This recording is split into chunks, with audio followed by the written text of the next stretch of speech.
All right. It appears that it's gone. Fantastic. Cool. All right, and what's your guys' team number? We are team 25. Okay. All right, let's get started with the nose cone. What's the? Go ahead. What?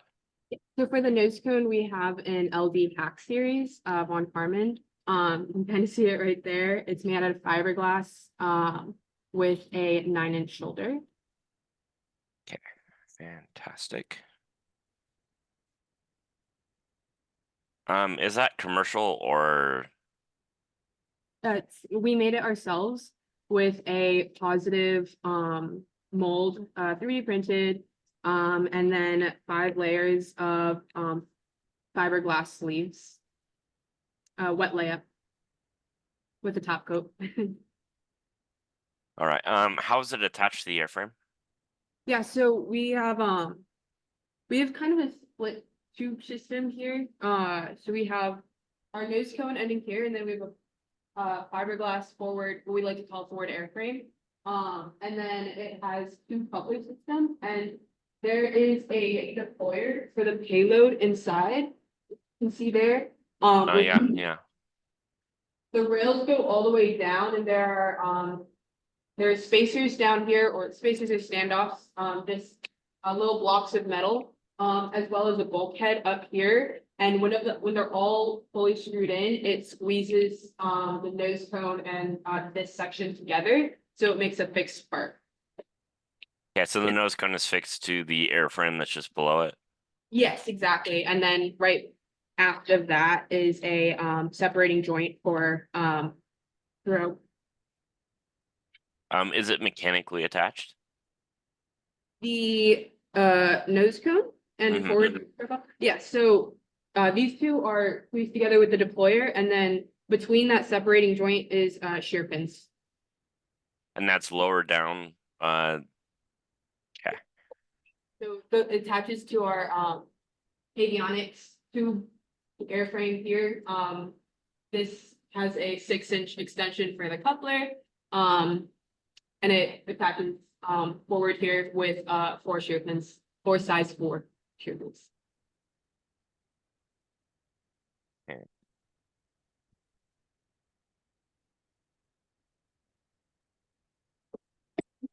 All right. What's the deployment method? So for the payload, it pulls out at apogee with the drogue chute.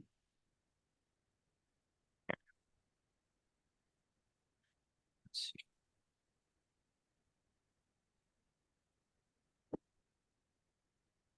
Okay.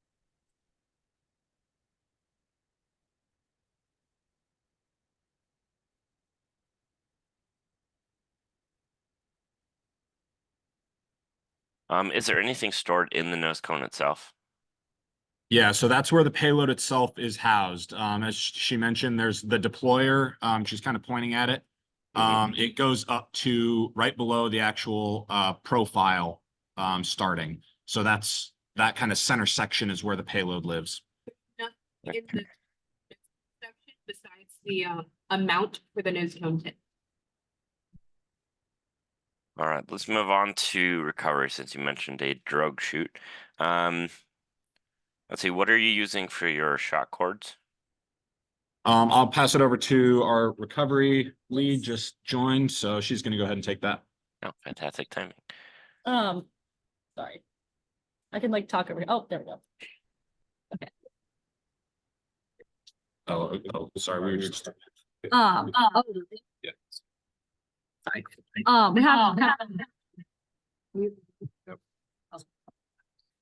We have Kevlar shock cords. So the shock cord between the main, like the shock cord for the main parachute is 30 feet in length, and the shock cord for the drogue parachute is 20 feet in length.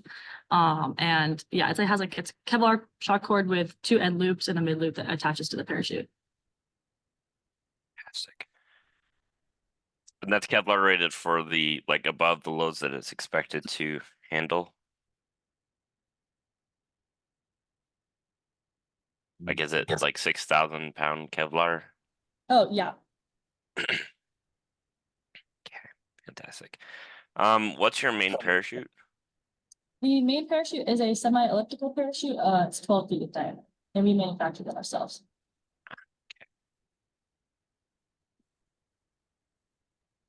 I remember I was just looking at your third progress report, and you were saying that your pull tests had been successful. Yeah, we had a pull test with a factor of safety of 5. Very high factor of safety. Yes. All right. And what about your drogue chute?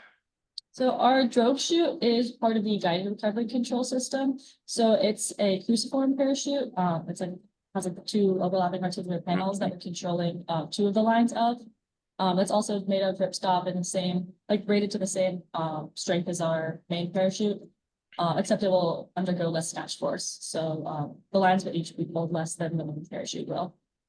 And I could talk to you about the guided recovery system as well if you're interested in that. Yeah, let's talk a bit about that. I remember a bit from reviewing your submission reports. Let's see. If I remember correctly, you're targeting a specific location. Yeah, so our specific location is a couple hundred feet away from our launch point. That was predicted based on past year's launches and where people generally launch at Spaceport. And we have a like air range of like around like 100, 200 feet. And so like based on wind conditions, and where we're going to shut off the controls. But based on the glide ratio of our parachute, should be able to make it to our points by the time it lands. So by the time main deploys, which is at 750 feet around.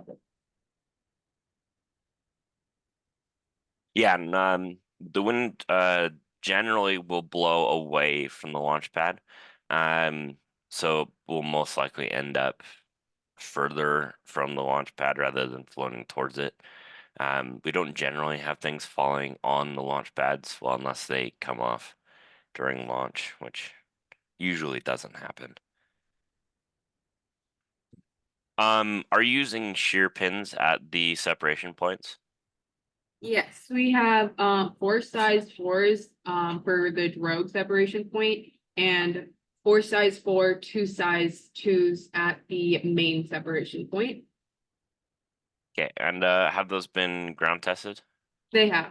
We've done separation tests, and they broke all of them, and it with them in, the joints are stiff prior to the separation.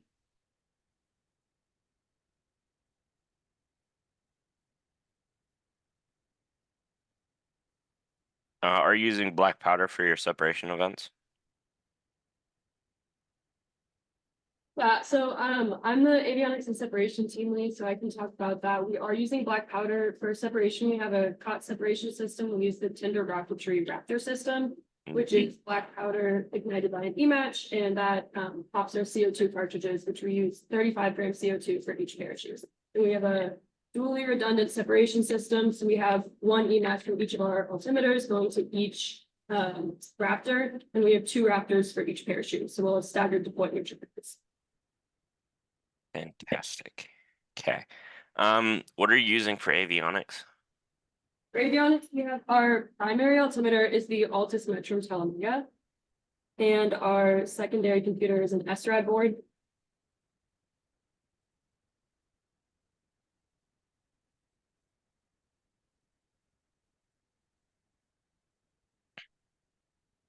All right, and the SRAD flight computer that's been tested? Yeah, so we can successfully fire all we can fire separation charges with the SRAD computer, and then it also an older version of it flew successfully last year, detected all events of flight and fired pyro. So it was just updating some of the power circuitry. So yeah, we feel very confident in the flight computer.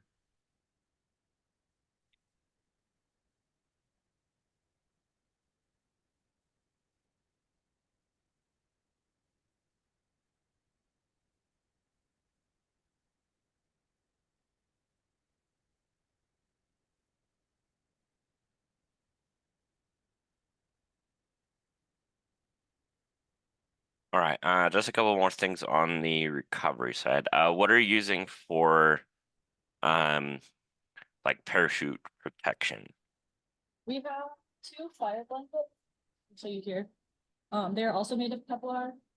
We have a smaller one for the drogue chute and a larger one for the main chute. And we have them set up in the rocket so that the parachute and the fire blanket are held on different ends, so they will always be separated. The parachute will never get caught in the blanket. We've tested that as well. Yeah. What hardware are you using on the recovery harnesses? So we have a combination of soft links and steel quick links. The soft links are used for wake saving made of Kevlar. Those are used at the joints between the bulkheads and the shock cord. And then the quick links, specifically the steel ones, go from the mid loop of the shock cord to the parachute itself. And we have 2 quick links with a swivel in the middle to allow for free rotation. Okay. What vent holes do you have on the parachute compartments and the avionics bay? That would be, I guess Vanessa can show you. So we do have camera holes where we will have both a live video and a recorded video camera. And then there are also screw switch holes in the avionics bay. Yeah, several small holes in the avionics bay, as long as they're like evenly spaced and adequately sized. That should give good enough venting. What about the parachute compartments? Oh yeah, sorry. So I guess the screw switches are in the avionics bay. But then in the parachute compartments, that's where the cameras reside. So that's where those, yeah, that's Okay. where those are. Good to know. All right, We and have tested keeping those, capped up to allow for separation. fantastic. So the body tubes, those are made from the same process as the nose cone? The body tubes are made with pre-preg. So for the forward airframe and for the avionics, because they need RF transparency, they're made out of fiberglass from Fiberglass. They're E109 series. And then the power section on my right here, that's made out of carbon fiber because none of that needs to be RF transparent. It is made with pre-preg that has been donated from one of our sponsors, Fiberworks Composites. Quite confident in its strength.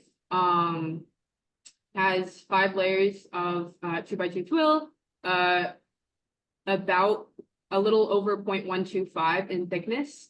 Yeah.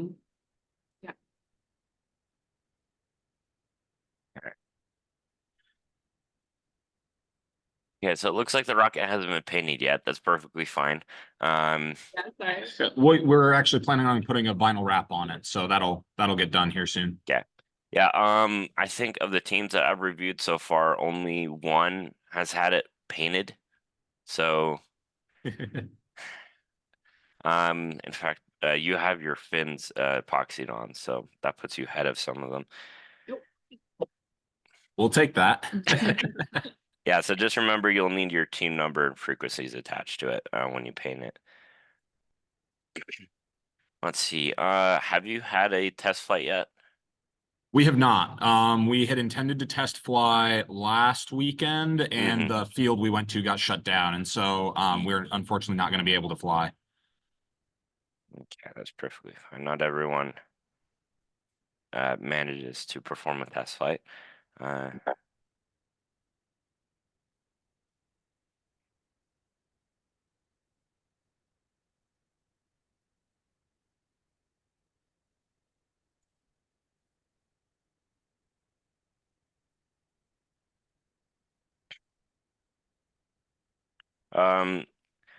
With the, let's see, so without a test flight, what is your velocity off the rail? Hold on, let me pull that up.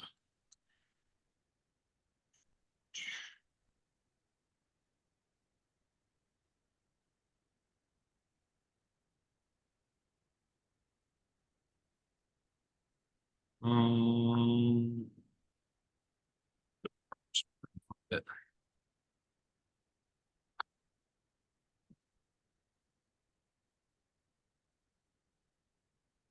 85 feet per second. 85 feet per second. Oh, I'm sorry, that's actually for last year. No, it isn't. Okay. Okay, so it is 85. Yes, yes. From our last simulations. All right. Let's see. You're using an Astrad motor, if I remember correctly. Correct.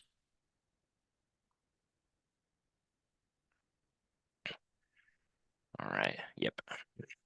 You're the only team I'm reviewing who's doing the Astrad section. Let's see. So that is Astrad. And you were able to do a static fire for it? Yes, we did both a hydrostatic test and a static hot fire, both of which were successful.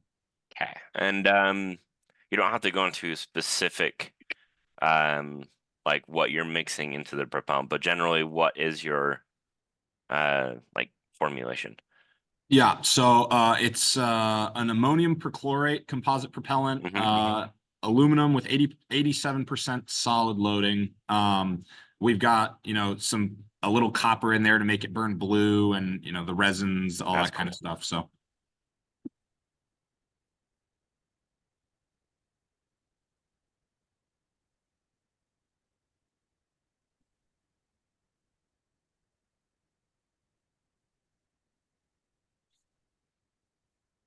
Yeah, one of the things I did when I was reviewing your third one is you sent the Excel for all the data points. I just had to add the graph so that I could oh, make gotcha. sense of the roughly 3,000 or so data points that were included in that file. Yeah, Yeah, it looked a lot like the M2000 gotcha. thrust curve, where it like rapidly increases. It kind of increases, decreases, but usually maintains level and then it just drops off. Yeah. Although your motor produces about 200 pounds more Mhm. than the M2000 does. The M2000 only produces about 500 pounds of thrust. Gotcha. Yours gets up to like 750. Mhm. Okay, so there, don't need to worry about multi-stage. All right. All right, so the couplers are made out of the same material as the airframe. Yes. And those are RF transparent. So there's no significant holes, wall thickness looks fine. And those are mechanically attached with shear pins. For those separating joints, yes. And then they're attached to the outer body frame that they're in with screws, and it varies between them. Like for this one, there's spacers, and on the other side, metal blocks for the spacers that it attaches to. The avionics bay that doesn't have any couplers attached to it, and then for the power section that is attached via a pin. Like it's mechanically attached, and then yes, separating joints are mechanically connected via shear pins. How are the electronics mounted in the coupler? So I guess the payload, as we said, is mounted up in the nose cone. Megan, do you want to talk a little bit about the avionics bay?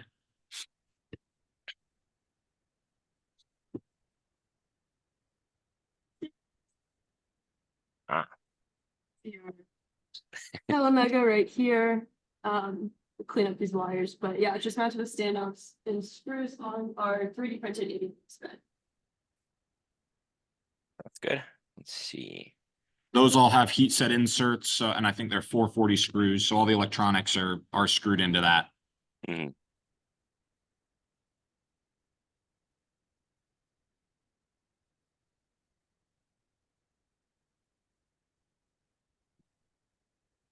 And what are the batteries that you're using? So for avionics, to power our Telemega, we have a 1S LiFo, which we got with the Telemega recommended by the manufacturer. Mm-hmm. And then to power our SRAD computer and both of our cameras and our air brake system, we have a 6-cell lithium ion battery. Those are 18650s. Mm-hmm. And then to power the other thing on our avionics bay, we have like a flight data recorder that we call a black box, and that is a 2-cell lithium ion 18650. Okay, fantastic. good to hear. I know we exchanged a few emails about the batteries. What was that kind of, what motivated that change? 'Cause I feel like that's been like lipos are super commonly used in Yeah, I rocket. know. Yeah, I was surprised as well. I wasn't terribly involved in the specific conversation. Um, I think so that conversation was mostly because if you go on the forums, there are tons of questions about Yeah. can we use these batteries? Can we use these batteries? I was like, are these batteries fine? So they eventually just had to come up with a standard. And yeah, the LiPo batteries I'm somewhat confused on since well I use LiPo batteries. Yeah. I have like the square ones they mentioned is like try not to use these as like okay. Yeah. Interesting decision, but yeah, I'm not entirely sure why they decided that the square LiPo batteries weren't safe. I guess it might be an issue of puncture. Yeah. I think there was at least one case of one of those batteries getting punctured and lighting something on fire at the last one. Yeah. Um, I just don't I know feel like you might have that issue with any battery, to be completely honest, but who knows? Yeah. So that's as much as I know. So now we have to make sure that everyone uses the correct type of batteries. It seems that the cylindrical, like metal casing, lithium ion batteries are becoming the new favorite battery type to use, which I guess is extremely useful since those things have an enormous battery life or capacity, which helps when you have a lot of electronics that need to last for a good 2 to 3 hours in hot conditions. All right, let's go with the payload next. What is the payload primarily made out of? Yeah, so it's a mixture of water jet fiberglass sheets, and there's a few 3D printed components, some water jet aluminum. It's an electromechanical system, but a lot of the outer casing is fiberglass. What type of 3D printing like pattern and infill are you using for those? Oh, For most of them that I know of and can point out to, anything that was load bearing was made out of a nylon reinforced with carbon at I want to say 90% infill. Very Oh extreme. wow. Yeah. So essentially solid. Yeah.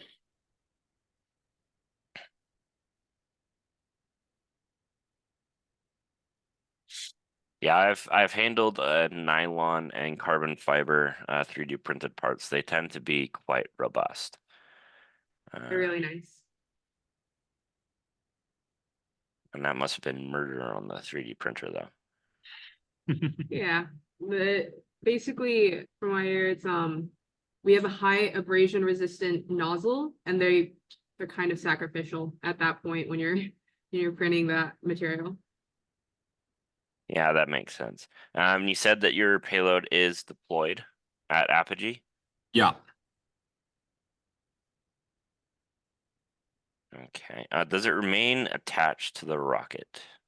it does not. It comes Okay. out on its own, under its own parachutes. All right. Let's see. How is it deployed? So it just comes out on its own at apogee. The deployment of the parachute pulls it out. So it's pulled out with the drogue chute. Yep.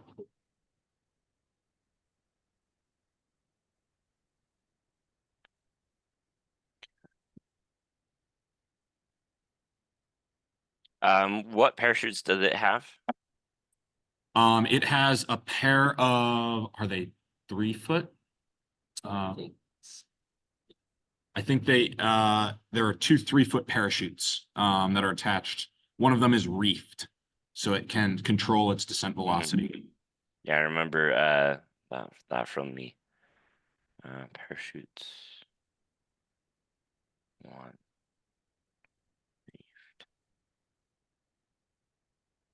And that's so that it can control its descent velocity, right?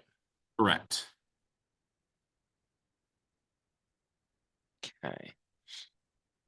And let's see. Yeah, I remember. Let's see. What electronics does the payload have? It has a mixture of SRAD and COTS electronics inside. The COTS component is a featherweight.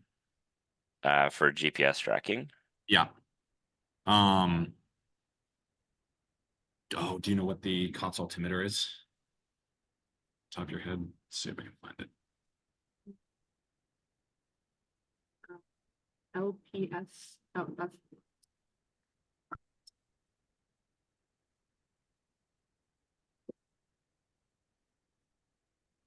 Quarantine LPS 22 HB. Okay.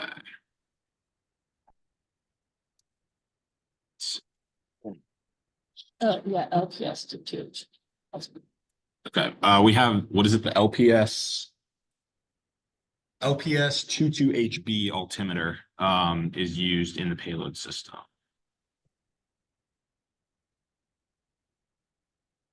All right, sounds good. And just since the payload separates, you'll need your team number and frequencies on that as well. Just in case. Were our frequencies, was that added this year? I know last year's team number. Yeah, so it just says team number and frequencies on this checklist. Okay. It does reference DTAG 9.5. Okay, we'll take a The only other thing I know is that the frequencies are managed by DaVinci. They haven't sent out the form for frequency allocation yet. Other teams have asked about that. Okay. Let's see. You already mentioned that your propulsion section is carbon fiber. Yep. And is that SRAD? Yes. Also prepreg. Yeah, donated. Let's see. I should note, I should note, we just pulled up our payload parachutes are 4 feet, not 3 feet, if that makes sense. But still fine. All right. What are the fins made out of? The fins are a composite of fiberglass core, carbon fiber layers, and it also has our strain gauge fin PCBs, which are fiberglass. So. And those are SRAD as well? The PCBs, yes, and the fins, yes. Okay. Wet layup. I think this rocket is the most student-built airframe that I've reviewed. Most other teams I review are just commercial materials. we're certainly super proud of that. That's definitely one of our goals every year is to make anything and everything that we can on our own. And I think we've done a good job of that this year. Yep. It definitely helps with logistics for not having your parts delayed, which some teams have had difficulty with. What's your attachment method for the fins? Yeah, so it's an exterior attachment. What we do is we have our fins and they are cut to shape of the end result. And then we have forged carbon fin fillets that we attach to the root of the fin. With epoxy, we epoxy that onto our tube. And we have a fin jig that makes sure that they are all the same height and the same 120 degrees apart. And then we do a tip to tip over that with more layers of carbon fiber. So they're really stiff. There's a little bit of like interior mounting, I guess one could say, because of those fin PCBs, we have wires coming out. So we just have a hole to thread those wires into, but that hole is patched. So it's completely solid with epoxy carbon fiber mixture, as well as a carbon fiber weave on top of it. So it's completely solid. Okay. Has this type of fin attachment been flown before? Yeah, it is. The fins themselves are new in terms of the strain gauge PCBs, so that's the holes are new. However, last year we used the same forged carbon fiber plus tip to tip method, where we epoxy them on beforehand, lay the tip to tip over. We've used that method before, and they're survived flight. Fantastic. What's the latest fin flutter velocity? I don't know that off the top of my head, but I can get that.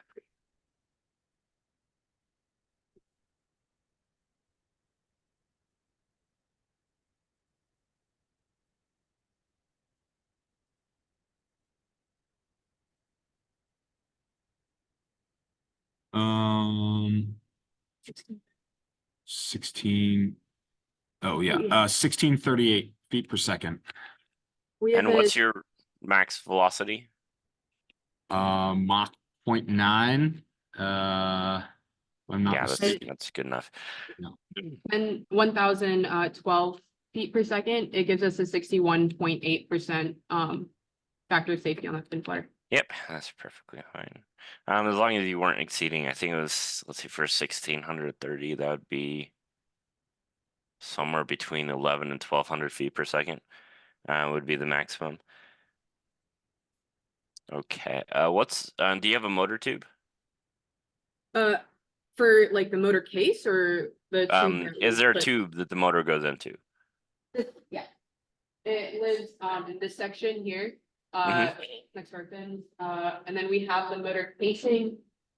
Here, it's aluminum, with been deblasted, so it doesn't quite look aluminum, but yeah, Okay, what's the tube that the motor casing goes into made out of? carbon fiber, that's the ones with the fins mounted on it. Okay. All right, what centering ring materials are you using? It's a combination of fiberglass and a aluminum standoff for Okay. weight reducing measures, so it's like a ring of fiberglass with aluminum, yeah. For reinforcements.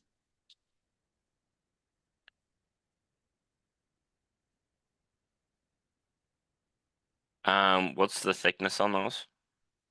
The aluminum standoffs are 0.4 inches and the fiberglass is 3/16. About how many of them are there? There's only one centering ring in the middle, but there's what we call a thrust plate at the top as well as the retainer on the bottom, Mhm. which match the outer profile of the motor case, so it acts to center them all together. We just have one explicitly in the middle that we call centering ring. Okay. What are you using for motor? Let's see. So you mentioned the bottom plate is motor retention. How is the motor fixed in? Yeah, so we have a retainer at the bottom, so it's an aluminum retainer. It has basically a step that matches the motor case. And it's once the case is loaded in, we screw that retainer in, and so post burnout, it can't fall out. Yeah, so it's screwed in place and it stops the motor from falling. Fantastic, that works. Okay, what are you using for rail buttons? Like the rail button brand. Yeah. We use Rocket Man rail buttons for 1515. Perfect. I've used those before. Those are fantastic. Let's see. You don't have a boat tail, do you? No, Yeah, most teams don't usually fly with one. There was one that I was reviewing, but they removed it. it's cool, but was deemed not like it wouldn't not worth the effort, basically. Yeah, it's like for the other team, it's like I looked at their design, it's like they could actually get higher if they removed it. Because like, yes, you decrease the drag by what, 20%, but you add material in order to make that work. So all right, so that's everything for the rocket itself. So let's so I have a couple things about the competition. This will be kind of old news for anyone who has attended the competition previously. You will need to bring food and water to the launch site. Food is a bit difficult to acquire otherwise. At the launch site, it's a bit of a drive from everything. Let's see. You will need to transport everything yourself to the event. That's to Las Cruces and to the launch site as well. Since you're in the US, I assume that you're driving. I think I remember that from your progress report. You don't need to worry about shipping, so I'll cross that off. For anyone who hasn't been to Spaceport, there is a border check. For anyone who is from the US, it shouldn't be too much of a hassle. When I attended Spaceport, it was a lot less. How should I put this? Usually you just drove through. They didn't stop you. I think most times now they won't stop you either. I think I was like black out what happens at the border crossings specifically. So it's like, did I drive through last time? Did I stop? But yeah. Thankfully it's a lot easier driving the other way. Let's see. So this year there is a change, just to make sure, in case you didn't see the update. You do not need to bring your own tables or tents. We are providing those, which I really wish they did when I participated in this. We didn't have a table. We had a Oh, tent yeah. and a tarp, but we did not have a table or chairs. That was not fun. So we were 2 years ago, we had a tarp and a pickup truck bed. And we learned from that and brought a tent and a table last year. And so we were Nice. very happy to see that they were providing that this year. Yeah, that way you don't have to spend space bringing those with you. All right. So, for those of you who were there last year, you will remember it does get very hot out at the launch site. I think our max temperature last year was 105, 106. Do not wear black clothing. It's not a good idea. You probably also, and we're probably one of the teams that brought like blankets to protect the rocket from getting too hot while they were waiting to go out. Plenty of teams do that. Have you made your travel arrangements already? Yeah, I think for the most part, we've got just about everyone's flights ready to go. Oh, okay, fantastic. Flying into El Paso? Yep. Yeah, that is the closest airport. I flew through El Paso last year. Uh, won't be flying this year though. Close enough that I can drive. Nice, Plus, it'll be nice to have my own car rather than a rental. for sure. Okay, all you are, well, pretty sure all of you are from the US, so visas aren't a problem. You have a hotel set out? We do. We're staying with the NMSU or at the NMSU Mm. dorms. Yep. All right. Everyone has appropriate EEE and licenses. Does any of your equipment require a ham radio license? It does, and we do have a couple team members with licenses. Fantastic. I keep meaning to get a ham radio license, but like it's surprising that I don't have one, considering Mm. that this is one of my hobbies. But it's like always something got in the way. Let's see. You do have a flyer of record. I do remember that. Okay.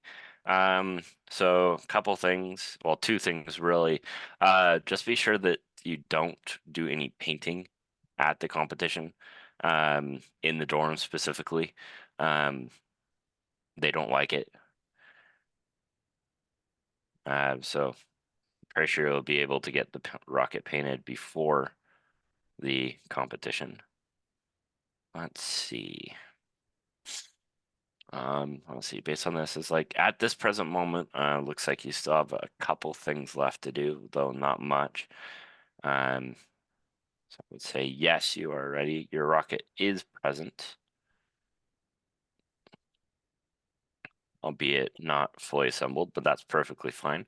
Let's see, team members, our record.